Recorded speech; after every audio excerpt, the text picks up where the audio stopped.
Good to be with you. I'm Tony DeCopel. The breaking news right now. The new blast of Arctic air and a major winter storm on the way. Ice and snow in the forecast for more than half the country as wind chills plunge below zero. Lonnie Quinn is here tracking it all. And the helicopter spinning out of control near a snowy highway in Utah before crashing with 4 people on board. What happened?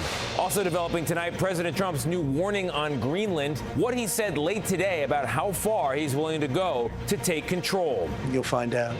The other breaking news as we come on the air, a growing measles outbreak. Nearly 500 cases reported in South Carolina so far this year, now spreading to other states. What doctors are saying tonight.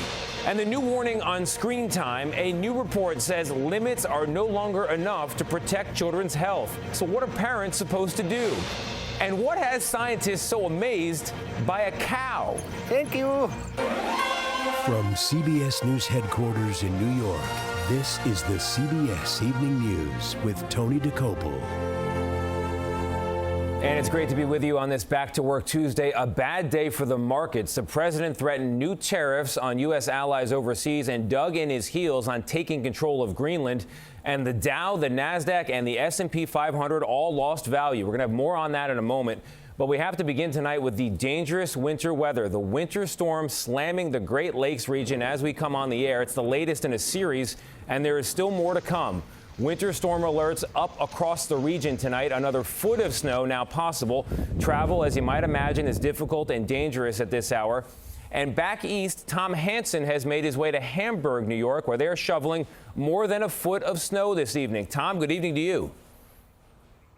Hey there, Tony. Good evening to you. Well, the National Weather Service has extended a winter storm warning just to the north of us. And I can tell you from driving around this area, the wind and the snow has been relentless. Frigid Arctic air is surging across the Great Lakes, bringing some of the coldest weather of the season to the eastern half of the country. Wind chills dropped temperatures overnight in West Virginia to 28 degrees below zero. And in western New York, the dangerous cold is turbocharging lake-effect snow. More than 27.5 inches in the town of Eden. Another 6 to 12 inches expected in the region tonight, where they're now relying on plow operators like Melanie Wakarski to keep roads clear. Today, especially today, there's a lot of wind, so we're definitely going to come across some snowing and blowing and drifting. This is not going to be a smooth ride. Nope. I'm sorry, it's just not. In just about 10 minutes of driving, we went from pretty much clear conditions to this. Take a look behind me. You can see that visibility is low from all of that heavy snow. That is the lake effect. Pictures show truck drivers stranded at rest stops near Angola after a semi got stuck in the snow, blocking the exit ramp. And staying ahead of all this snow is also proving troublesome in northeastern Ohio, where rock salt is in high demand but short supply. Be patient. That's all you can do. And Tony, folks here are used to snowy winters, of course, but what we just saw today was a particularly strong band of storms. We are also expecting another system to blow through this area later this week. That means even more snow and no relief from winter yet. Tony. All right, Tom, thank you very much. For the latest forecast, we turn now to Lonnie Quinn. Lonnie? All right, Tony, let's get right now, Tony, to that lake effect snow, because you heard Tom talking about it. And if I show you a radar picture, you're going to look at what looks to be snow guns, just blowing the snow from the water onto the relatively colder land. And that's going to continue through the overnight hours into your day tomorrow, but then it will back off as you go through the day. The rest of the country, relatively quiet. Northern Rockies, a bit of snow for you. Northern portions of the Midwest as well. But other than that, pretty quiet. The story is the cold air. Look what Washington, D.C. wakes up to tomorrow. 16 degrees with the wind, it feels like 10. Minneapolis, it's 13. The wind makes it feel like 3. Colder still by the weekend. Saturday morning, New York City is 13, feeling like 3 below zero. Look at northern Minnesota, 32 below zero, and thankfully, with no wind, it feels like 32 below zero. On Friday, a system will develop around the panhandle of Texas, push to the east. It's putting ice down in the center of the storm, snow to the north, rain south, but that ice is the most dangerous, and that's anywhere from outside of Dallas towards Atlanta, the I-20, the I-40 corridor. I'm really concerned about that with some dangerous travel out there on top of the ice. You know, some of those areas shaded in pink, that's where the heaviest snow would be, could be a foot or more as we look ahead to the weekend. Tony, it's all yours. All right, Lonnie, thank you very much. We turn to other news now. The FAA is investigating a helicopter crash that was caught on video. It happened Sunday in northern Utah. The helicopter, 4 people on board, spiraling out of control as it fell from the sky and crashed into a grove of pine trees. 1 person was hurt in this incident. And turning to Minnesota, the president kicked off a nearly 2-hour press conference today, boasting about the arrest of so-called worst of the worst criminals there, but adding that he felt terribly about the death of Renee Good. That as the Justice Department deepens its investigation into Minnesota's Democratic leaders. Nicole Skanga with the latest. Today, the Justice Department serves subpoenas to top Minnesota officials. Governor Tim Walz, Attorney General Keith Ellison, and Minneapolis Mayor Jacob Frey, accusing the Democrats of conspiring to impede federal immigration officers. State officials denied the allegations. In a statement to CBS News, Frey said when the federal government tries to intimidate local leaders for doing their jobs, every American should be concerned. During a White House press briefing today, President Trump weighed in on the administration's increased ICE enforcement. They're going to make mistakes sometimes. ICE is going to be too rough with somebody, or, they're dealing with rough people. And at an ICE facility in St. Paul, U.S. Border Patrol Commander Gregory Bavino says during the past 6 weeks alone, federal officers have arrested more than 3,000 people in the Twin Cities. Our operations are lawful, they're targeted, and they're focused on individuals who pose a serious threat to this community. But at a gathering of local police chiefs today at the Minnesota State Capitol, law enforcement revealed their own off-duty officers have been caught up in ICE encounters, along with scores of U.S. citizens. Can we find a way to make sure that we can do these things without scaring the hell out of our community members and freaking everyone out? In this video, U.S. citizen Chong Li Thao, a 56-year-old grandfather, says federal immigration agents forced open his door at gunpoint Sunday, leading him out onto the streets in his underwear in sub-freezing temperatures. They didn't ask for my ID or anything until after they handcuffed me. And at Edina High School today, just outside Minneapolis, students walked out into the bitter cold in solidarity with immigrant families, carrying signs with messages like "Abolish ICE." And this week, the Justice Department appealed a federal court order restricting immigration agents from arresting, detaining, or using chemical agents like pepper spray against peaceful protesters. That case now moves on to the U.S. Court of Appeals. Tony? Nicole, thank you very much. President Trump marked the first year of his return to power by posting private text messages between him and other world leaders, mocking critics of his plan to take control of Greenland, and then heading overseas tonight to negotiate with those very same critics face to face. More now from senior White House correspondent Ed O'Keefe. President Trump's push for Greenland today also pushed down stock markets by triple digits. But that didn't stop the president as he teased how far he'll go to acquire the Danish-controlled island. You'll find out. He's openly mocking the world by posting images like this one and trolling France's Emmanuel Macron by sharing details of the leader's text to him. "I do not understand what you are doing on Greenland," Macron wrote. Today at the World Economic Forum in Davos, Commerce Secretary Howard Lutnick says it's simple. Why does the United States need Greenland? To make America strong, we need to have a strong Western Hemisphere, and the world needs a strong America. And the Energy Secretary tells us it has nothing to do with extracting rare earth minerals from the island. It's a remote area. This is not about resource capture at all. This is about national security. Trump's threat to tariff those allies who don't back his Greenland plans appears to be pushing them away. It is time to seize this opportunity and build a new, independent Europe. And some, like this Danish member of the European Parliament, are being more direct. Mr. Trump, off. But among Americans attending the summit, California's Democratic Governor Gavin Newsom says that more aggressive posture is exactly what's needed. What he doesn't respond well to and what is effective is strength. And he responds to that in a very different way. And for the European Union, it's critical that they develop a backbone, clarity, conviction. And Ed, the president leaves tonight for Davos. That's where you are already. Clearly, many U.S. allies are frustrated with all this Greenland talk. How do you see things playing out on the ground there? Yeah, that news conference today was called to mark the first year back in office, and he talked about his work on immigration and the economy and reshaping the world. But it's these threats against Greenland that have leaders here now talking much more openly about finding alternatives to working with the United States. The Canadian Prime Minister, quite starkly today, called it a rupture, not a transition, and suggested that the old world order, as it was once known, is now over. We'll see if the president's face-to-face meetings tomorrow and on Thursday do anything to calm their concerns. Tony? All right, Ed, thank you very much. Also breaking tonight for the second time this week, a deadly train crash in Spain. The driver of this commuter train died after a wall collapsed today on the tracks near Barcelona. More than a dozen people were hurt. Meanwhile, the official death toll rose to 41 in that collision of high-speed trains in southern Spain on Sunday.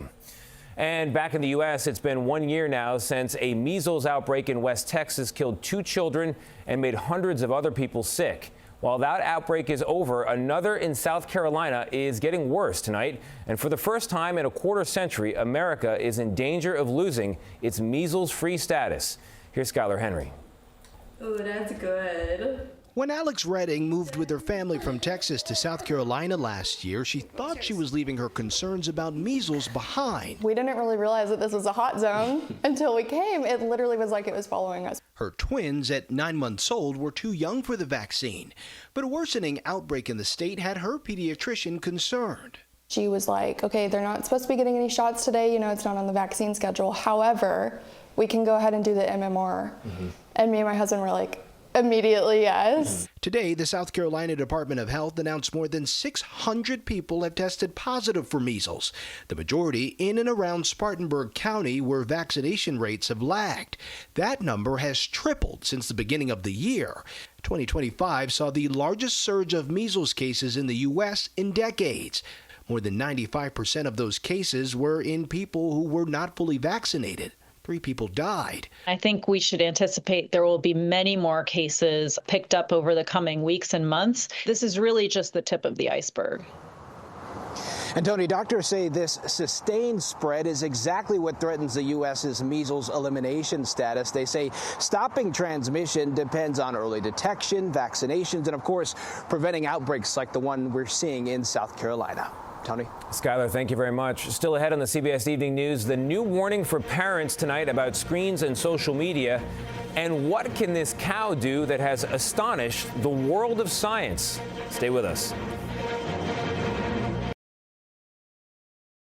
The Trump administration, in part, has justified the immigration crackdown in Minnesota by citing fraud involving members of the state's Somali community. Prosecutors have charged 78 people in the biggest scheme, a $250 million COVID-era plot to defraud a program that was supposed to feed hungry children. But the woman they describe as the mastermind is not Somalian. She gave an exclusive interview behind bars to our Jonah Kaplan. As tensions spiked over the administration's immigration crackdown, we spoke with Amy Bach from her Minnesota jail cell. To what extent do you feel responsible for what's going on? I feel guilt about every piece of this. I wish more than anything that I could go back and change things. Fraud has been the pretext for the administration's Minnesota pressure campaign. And prosecutors say there is no bigger fraudster than Amy Bach. Amy Bach masterminded a $250 million fraud scheme. Her now infamous nonprofit, Feeding Our Future, signed up restaurants and caterers, many from Minnesota's large Somali community, to receive taxpayer money for feeding hungry kids. The community deserves this. The children need this. While Bach's attorney provided this video showing stacks of food, prosecutors say Bach and the businesses she recruited stole millions, spending it on luxury cars, real estate ventures, and vacations. In 2019, Feeding Our Future submitted $3 million worth of meal claims. 2 years later, it submitted nearly $200 million. All of a sudden, you're cutting $200 million worth of checks. How do you not see that as major red flags and keep this going? We relied on the state. We told the state, this site is going to operate at this address, this day, this time, and this number of children. The state would then tell us that's approved. In text messages revealed in court, she compared Feeding Our Future to the mob. Are you a mob boss? Absolutely not. No. Were you personally benefiting from any of it? I collected my salary, and that was all that was collected. Didn't federal agents find gold jewelry, cash in your closet? They found minimal jewelry. I believe it was like 2 pair of earrings, a bracelet, a watch. There was some cash there. At trial, Bach took the stand, but the jury didn't buy her story. Within hours, they convicted her on all counts. Last month, a judge ordered Bach to forfeit more than $5 million in assets, proceeds that she made from the fraud. She's currently awaiting sentencing and faces up to 33 years in prison. Tony? Jonah Kaplan for us again tonight. Jonah, thank you very much. Up next, limiting your kids' screen time may not be enough to protect them. What pediatricians are now saying. New guidance out from America's pediatricians says that digital media companies should be subject to the very same types of product safety regulations as food, cars, and medical devices. Meg Oliver spoke with one group focused on delaying the use of digital technology for kids. Do we have a math test tomorrow? After school, New Jersey fifth graders Joy Wyatt and Emerson Carey head to their local library. Do you? When they hunker down to study, something is missing. Do you have a phone? No. Do you feel like you need a phone? I mean, no. Beth Wyatt is Joy's mom. So if you need to reach Joy at the library, what do? I actually called the library. And I did. I called last week. Jason and Beth Wyatt are part of the Balance Project, a nonprofit with more than 160 chapters across the country, focused on delaying the use of smartphones for kids and encouraging more time with friends and playing outside. Would you have been able to do this if you didn't have other families joining in? I think absolutely not. There's like a half generation of kids who just went through it, and those parents have said, we didn't know what to do or how to handle it. And luckily for us, we have a place, a forum to go to and learn that I don't think previously existed. In addition, the nonprofit also brings speakers to schools. Our brain gets sort of overwhelmed. Like Bethany Barton, who's teaching these kids dopamine overload from their phone can make them feel angry, aggressive, and tired. Is it realistic to teach this to kids? Can they really set limits? Oh, absolutely. I've found when we tell the kids the science behind their brains, they're fascinated. They want to put it into action. They want to see how they can sort of treat their brain right, see if it changes how they interact with screens and how they feel after using screens. So kids absolutely want this information, and then they implement it. It's awesome. And Meg, you've been awesome on this story for years now. So in addition to limiting screen time, what's being recommended? They're also advising scrutinizing the content kids consume. Steer clear of the junk tech, the free apps and games that don't have an end. Instead, search for natural sources of dopamine, exercise, playing outside, and like the Wyatts, give your kids more independence. Joy rides her bike to and from school. I love it. The 90s. We'll be back again. Meg, thank you very much. Appreciate it. Up next, yeah, we saved it for last. The cow that turns out to be a lot like us when we come back. This portion of the CBS Evening News is brought to you by Fisher Investments, clearly different money management. We're back with the good stuff tonight. It's a milestone from the world of animals, but I have to say a bit of a setback for us humankind. Dating back to the dawn of civilization, human beings have been among the few creatures on Earth that use multi-purpose tools. Chimpanzees are the others, but apparently we now all have to make room for a new animal in this exclusive club. And it's an animal almost no one saw coming. Meet Veronica. She's a pet cow in Austria, and as you can see, when she has an itch, she picks up a brush and she scratches it. The bristled end for her back, the softer pointy end for her underside. Over the course of 70 randomized trials in a new study, researchers said she did this 76 times, and her owner, a farmer named Whitgar Weigel, says she's been doing it for years. She's been getting real good at it too. What all of it means is that this old Far Side cartoon about cow tools was actually apparently some sort of prophecy, but also that despite 10,000 years of history alongside cows and cattle, humans have assumed, mistakenly it seems, that they were dumb animals. Or as the scientists behind the study put it, perhaps the real absurdity lies not in imagining a tool using cow, but in assuming such a thing could never exist. Kind of makes you wonder what else we might be missing.